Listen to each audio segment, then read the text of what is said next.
السلام علیکم ورحمۃ اللہ وبرکاتہ۔ میرا نام ڈاکٹر تالیہ فاطمہ ہے اور آج میں آپ کو زکوٰۃ کی اہمیت کے بارے میں مختصر گفتگو کروں گی۔ اسلام میں زکوٰۃ کی بہت بڑی اہمیت ہے کیونکہ یہ اسلام کے 5 بنیادی ارکان میں سے ایک اہم رکن ہے۔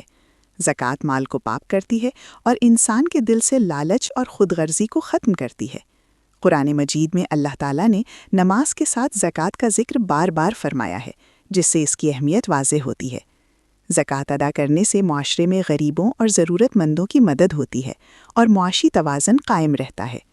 یہ عبادت صرف مالی مدد نہیں بلکہ روحانی پاکیزگی کا ذریعہ بھی ہے۔ زکوٰۃ دینے والا اللہ کی رضا حاصل کرتا ہے اور اس کے مال میں برکت پیدا ہوتی ہے۔ نبی کریم صلی اللہ علیہ وسلم نے زکوٰۃ ادا نہ کرنے والوں کے لیے سخت وعید بیان فرمائی ہے۔ زکوٰۃ اسلامی معاشرے میں بھائی چارے اور ہمدردی کو فروغ دیتی ہے۔ اس سے دولت چند ہاتھوں میں جمع ہونے کے بجائے گردش میں رہتی ہے۔